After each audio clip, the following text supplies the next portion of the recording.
The Pacific Story.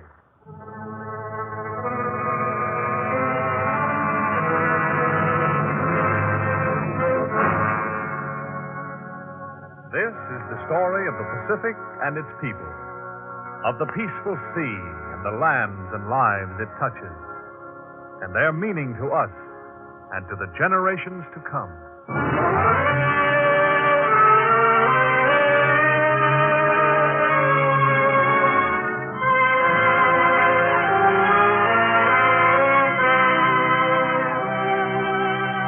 The National Broadcasting Company presents the third in a series of programs dedicated to a fuller understanding of the vast Pacific Basin.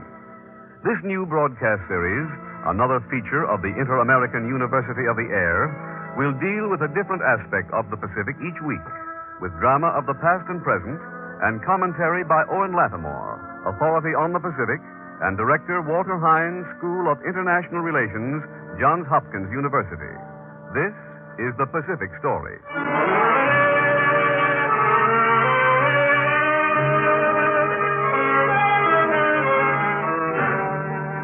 Siberia, America's nearest Asiatic neighbor.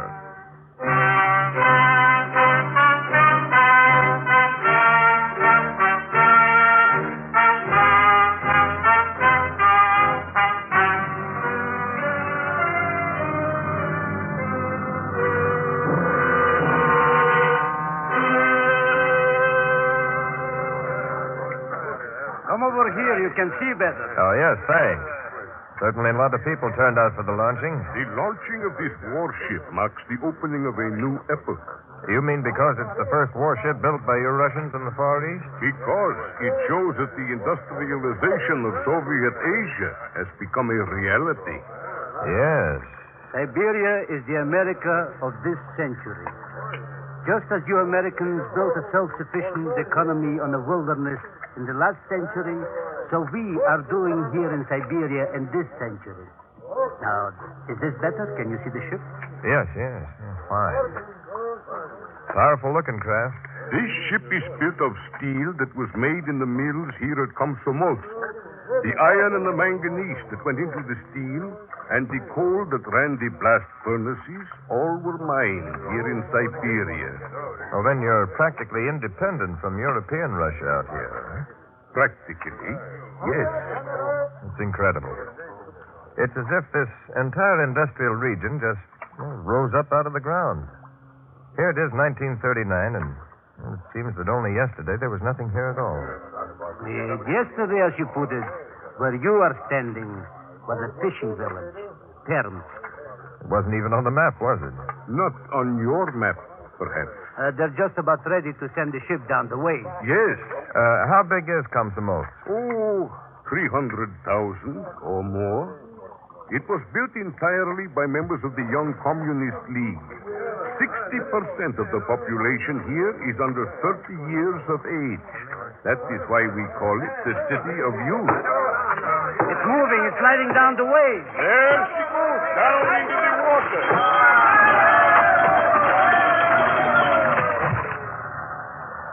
The America of this century. It may be at that. It may be at that.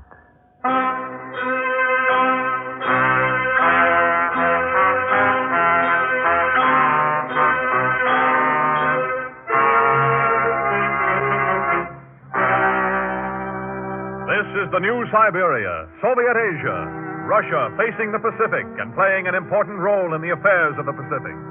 This is America's next-door neighbor, only 54 miles from continental United States. This is the land which only yesterday we thought of as... Siberia is a geographical freak. The biggest and maybe the richest country, but also the least accessible country in the world. Sure, it's big. 25 times as big as France. But what good is it without men and transport? Nothing but a wilderness of snowdrifts and wolves. The only thing it's good for is a prison. This was the Siberia of yesterday. This was the Siberia that the Tsarist regime took 60 years to conquer back in the 1700s, when the scores of native peoples were vanquished one by one, when the hundreds of thousands of Buryat Mongols resisted and were informed by a military governor, "We shall send many men with firearms to your villages. You and your wives and children and village folk we shall beat and ruin. Your yacht shall burn without mercy. No one shall be taken prisoner nor permitted to be ransomed. And those who shall be taken shall be hanged and executed unto death. In the 19th century, more than 1 million men and women were exiled to Siberia. Chained from both ankles to the waist, 6 and 8 prisoners chained together, they trudged, bleeding and shivering, 3,000 miles into exile. 3,000 miles, the width of the United States, for Siberia is large. 6 million square miles of territory, about the size of the United States and Canada put together. And here, besides the Russians, live 140 different native groups. Out of the blood of these peoples, the exiles, the natives, the Russians who plunged into the wilderness, out of this mixture has sprung a sturdy race, courageous, far-seeing, enterprising. Through the vast country of these peoples, Russia reached out to the Pacific at the turn of the century, built the Trans-Siberian Railroad, built the Chinese Eastern Railway across Manchuria. Russia was emerging as a power in the Pacific, and the whole face of events in the Pacific was being altered. Japan struck Russia with the power and deadliness of a cobra in 1905. From this date is marked much of the hatred of the Russians for the Japanese. But much more of this hatred is marked from the time of World War I, August 1918. We're going? Now, men, we're ready to debark. Every man is responsible for his own equipment. We're going over the side and down into the boats in a matter of minutes. There'll be no light, and that water's cold. Watch yourselves. At ease. Say, I thought we was at war with the Germans. We are. Well, then what are we doing up here in Valverdovstok, or whatever they call it, up here in Siberia? They told you. We're up here to separate the reds and the pinks and the whites. That's what I can't figure out. Us Americans up here sorting out Russians. We're not the only ones. England's sending men, and so's France and Japan, too. Japan, too, eh? Attention. Now, here are your final instructions. You take your places in the boat. And so, as a representative of His Majesty's force, I have come to talk to you as a member of the command of the American forces. The agreement of all the allies was that none should send more than 7,000 troops into Siberia. Yes, that was our understanding. But the Japanese have sent in at least 10 times that number. 70,000 Japanese? They have had them here for weeks. You must investigate this at once.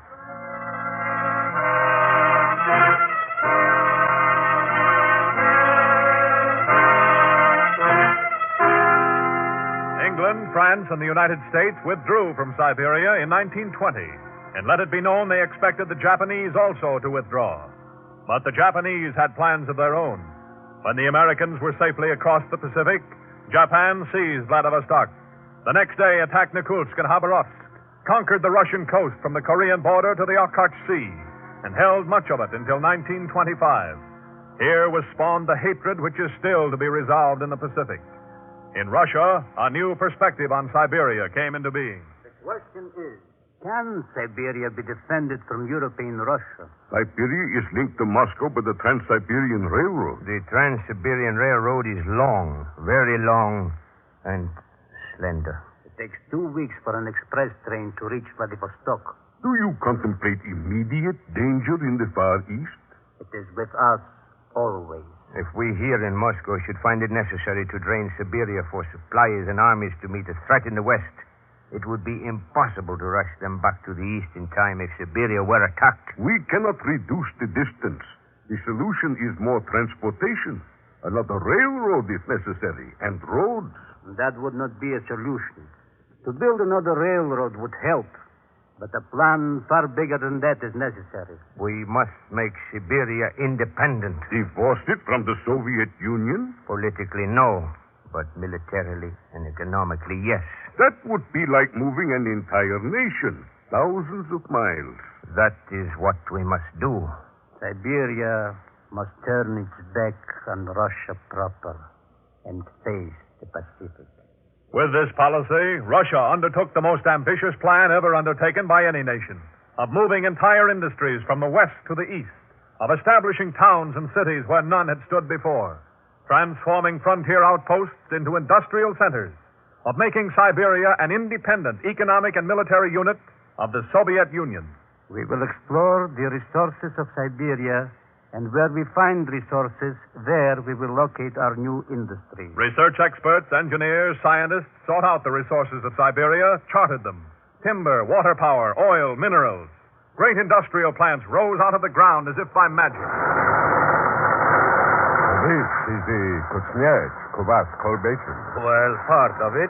How does this compare with the Donbass in Ukraine? Oh, the seams in this basin alone contain 6 times more coal than the Donbass. And here at Kuznets, we have built the largest metal works in the world. The largest metalworks in the world, in a country which not many years ago was thought of only as a snowbound wilderness of prisons and wolves.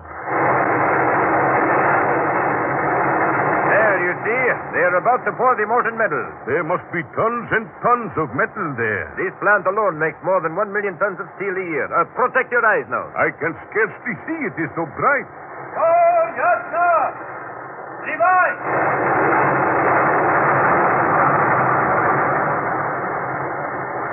What a mass of molten metal. This is repeated 1,000 times every day in Siberia. For Siberia now has the largest iron and steel works in Russia and the largest blast furnace in Asia or Europe.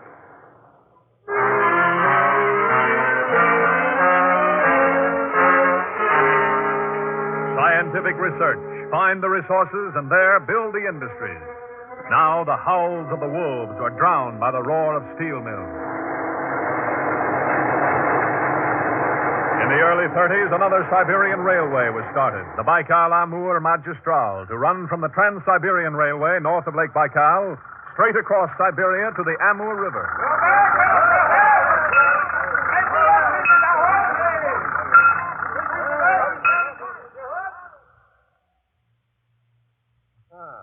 Pretty smart piece of operations, those Russians building that new BAM railroad. Yes, but did they ever finish it? Well, I don't know. Have they stopped working on it? Well, there's some mystery about it. It's being called the Mystery Railway. That doesn't seem possible. They were building it halfway between the Trans-Siberian Railroad and the Arctic Sea, so that it would be shielded on both sides by hundreds of miles of wilderness. Well, its completion has never been reported, and no one outside of Russia knows if it's in operation. I've got a hunch there. To transform this wilderness into a self-sufficient economy, new industries, new railroads. The Trans-Siberian single-track railway since 1894 was double-tracked. New motor roads, new air routes were developed. Thus, far-seeing Russians sought to create a USSR independently capable of defense against Germany in the west and Japan in the east.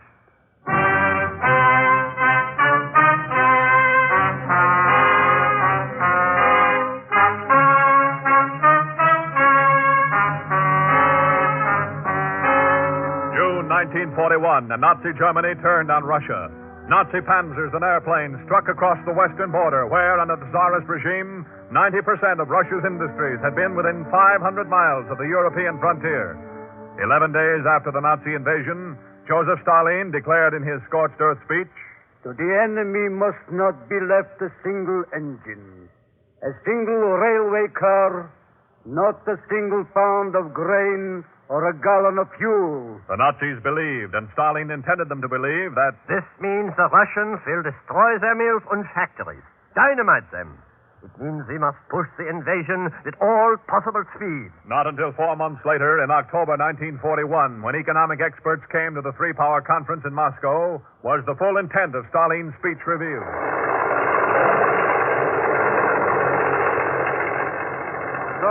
Judging the steel mill is in full operation. This plant, like many others, we uprooted from its foundation in European Russia, loaded it on trains, and moved it out here into Siberia. Move the entire plant? All that was important to move, including the workers. We have left nothing for Hitler.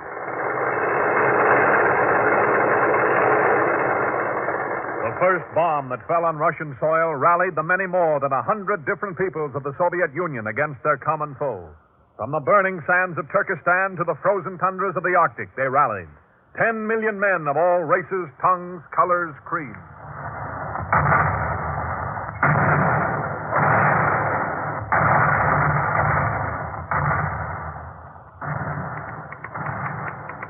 Fighting alongside the Russians with bravery and fury and skill are Siberians, Turkomans, Uzbeks, Tatars.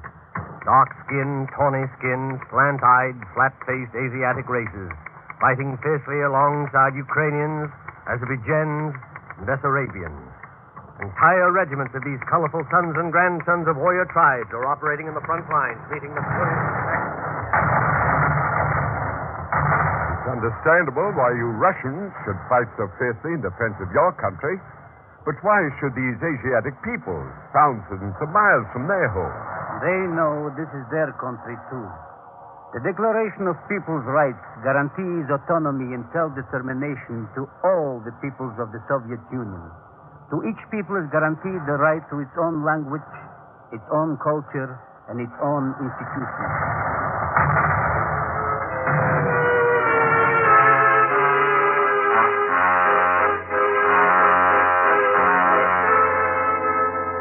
Troops from the native tribes of Siberia fighting on the Western Front from Murmansk to the Black Sea.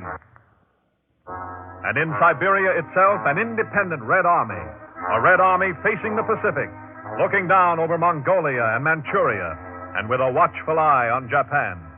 To supply this army, We supply the power for the industrial plants in the cities of Soviet Asia. This hydroelectric plant is one of many we have built to utilize the water power of this country. Siberia has millions of square kilometers of standing timber. A vast forest reserve of the Soviet Union now lies in Asia.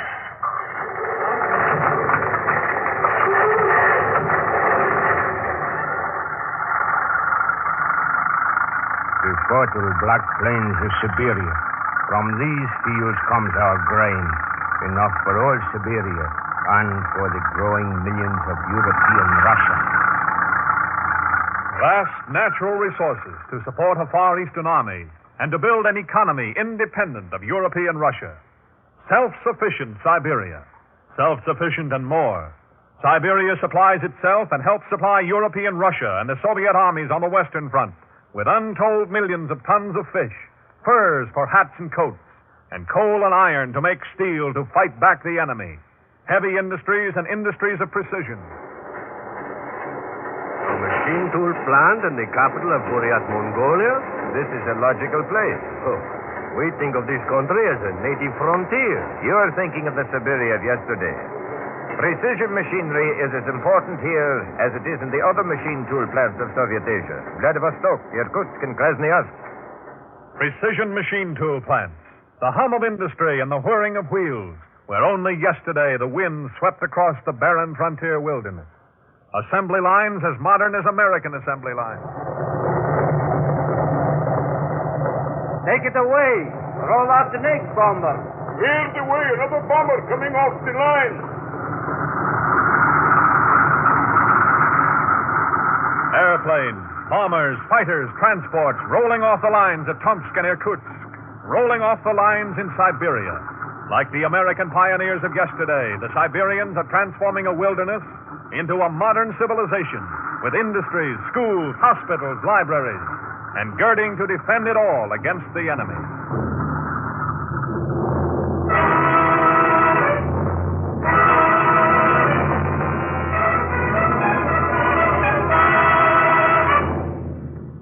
On the great peninsula of Kamchatka, which points southward dagger-like from Siberia, and which forms the west shore of the Bering Sea, on this great peninsula of Kamchatka, the history of the Pacific may be changed.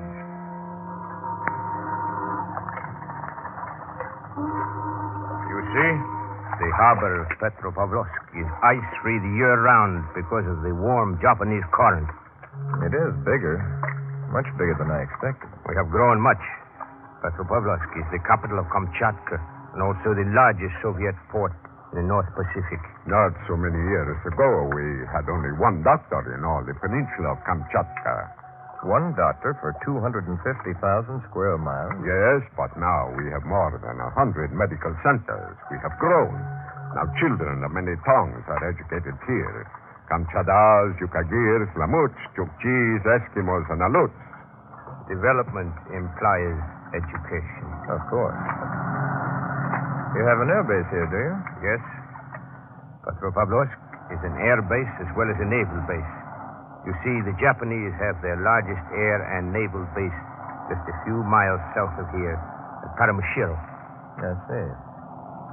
Then Kamchatka represents an important development in the North Pacific, eh? Relatively, yes. Relatively. Here in Kamchatka, as you can see, we are a frontier of Soviet Asia. We are a long way from Moscow. 8,000 miles, so you see it is important that we maintain contact by aviation and radio. Yes, I've noticed that your new motor roads are, well, some of the finest I've ever seen. You are speaking of the road you saw this morning? Yes. That crosses the mountains to the west coast of the peninsula. Does it join with the railroad over there? That is another project. I understand that new railroad would link Kamchatka to the Trans-Siberian Railroad. That could be very important if Petropavlovsk here should ever be used as a receiving point for war supplies from the United States. Yes, it could be very important.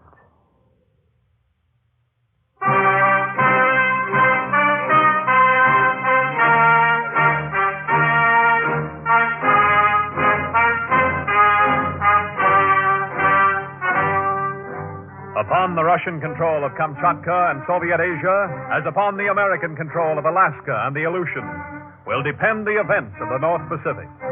So long as powerful Soviet armies stand watch along the borders of Manchuria, so long as Soviet warships and submarines are based in Soviet Asian ports, so long as Soviet Asia's Air Force stands ready for action, that long must Japan divert a great portion of her armed forces.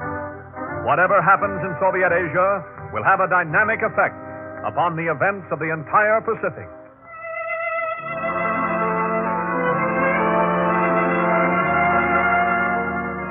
Beyond these facts of the place of Soviet Asia in the affairs of the Pacific is their underlying meaning. To interpret these facts, the National Broadcasting Company presents Owen Lattimore, Director of the School of International Relations, Johns Hopkins University. Mr. Lattimore. There is something very American in the impression Siberia makes on travelers and writers. You feel there the drive of a creative spirit and a young, creative society opening up the wilderness. There is an American tone of bigger and better in farming, industry, education, social life. A buoyant assurance that tomorrow will be even better than today. An eager outpouring of statistics, figures, numbers, tons, miles, horsepower. There are also differences. While in some ways the Siberian tradition is very much like the American pioneering tradition, in other ways it is ultra-modern. America grew up with the machine age. Steam and electricity were young when the American nation was young. They grew up together and spread and occupied the land together. Not so in Siberia, where scientific research and science applied to industrial technique entered a still primitive land in a sudden invasion. I remember being shown in a Leningrad museum 2 cases of primitive stone knives. They looked exactly the same, except that one set of knives was obviously old and the other obviously new. The old stone knives were probably 3,000 years old. They had been dug out of an ancient Stone Age grave. The new knives had been made by young men of a Soviet Arctic tribe. They still knew how to make stone knives because their fathers made them this way. But the young men themselves were in Leningrad studying to become meteorologists in order to work in Arctic weather stations maintained by the Soviet air route. That gives you a measure of the suddenness with which things are happening in Siberia. From the Stone Age to modern scientific meteorology in one generation. It is quite obvious that the Russians have never forgotten Japan's attempt to take a large part of Siberia away from them at the end of the last war. The Japanese ravaged the easternmost part of Siberia for several years, and it was not until 1925 that the last Japanese left. Because they have never been free of the fear that Japan might attack them again, the Russians have not been able to take their time about developing Siberia. They had to get strong enough, quickly enough, to hold their own. They could not rely on hardy pioneers and frontiersmen alone. The pioneers had to have the aid of science. It would not have done to concentrate on getting the gold out of the rivers and let the rest of the wilderness lie for the time being. So instead of sending out first the prospector and the woodsman, followed by the pioneer settler, followed by trade, followed by investment and industry, they have done everything at the same time on one broad front. One example of the complex use of science is in the development of agriculture in the far north of Siberia. Masses of land get colder and stay colder than great bodies of water. That is why it is colder in northern Siberia than it is at the North Pole. In the coldest part of this area, there are only 74 days a year when the temperature is above freezing, and the thermometer sometimes falls to 58 below zero. Yet in this area, there is a collective farm which for 4 years running has harvested wheat at the rate of a little more than 14.5 bushels an acre, which is slightly higher than the average in the United States for the past 20 years. This could only be done by scientific study of both grain and soil. It was worth doing because it immensely simplified problems of food and transport in an area hundreds of miles from a railway. It made possible a community of people instead of isolated trappers and prospectors. Joseph Davies, the President's special envoy to Mr. Stalin, flew over Siberia on his way back to America. He describes what he saw, the sudden growth of a 20th century civilization in the midst of a pioneer setting, in a way which lets you see it for yourself as clearly as a picture. I quote Mr. Davies. As for Siberia, I shall never forget the impression which it made. For hundreds of miles it is one vast expanse of beautiful rolling country, dotted with lakes, groves of trees, traversed by wide sweeping rivers.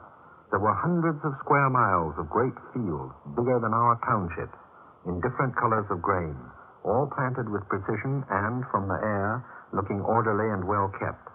All along in this frontier, which corresponds to our west, I saw great cities, boom cities, laid out in squares like our prairie towns, dotted with factories, huge plants and chimneys all over the place, one small Pittsburgh after another, cities that a few years ago did not have a population exceeding a few thousand, now with a population in the hundreds of thousands.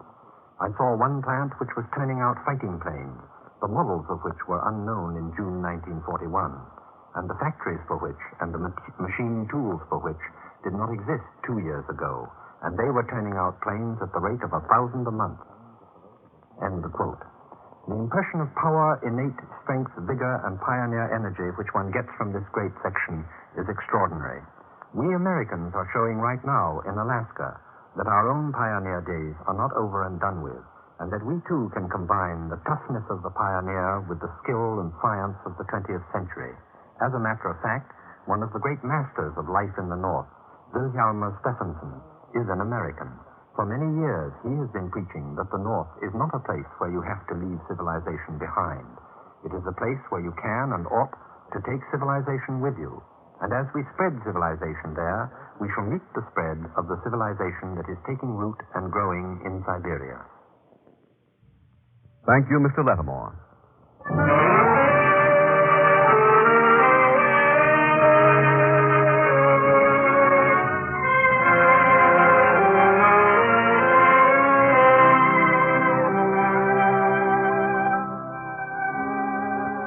You have just heard the third program of the new series, The Pacific Story. Next week at this same time, over most of these stations, the fourth will be broadcast, Old China, with drama of the past and present and commentary by Owen Lattimore, authority on the Pacific and recently political advisor to Generalissimo Chiang Kai-shek. You may secure an illuminating handbook of the Pacific Story, which gives background information on each program in this series with suggested further reading. This Pacific Story manual will be sent to you for 25 cents in coin to cover cost of printing and mailing. Address, the University of California Press, Berkeley, California. The Pacific Story is written and directed by Arnold Marcus.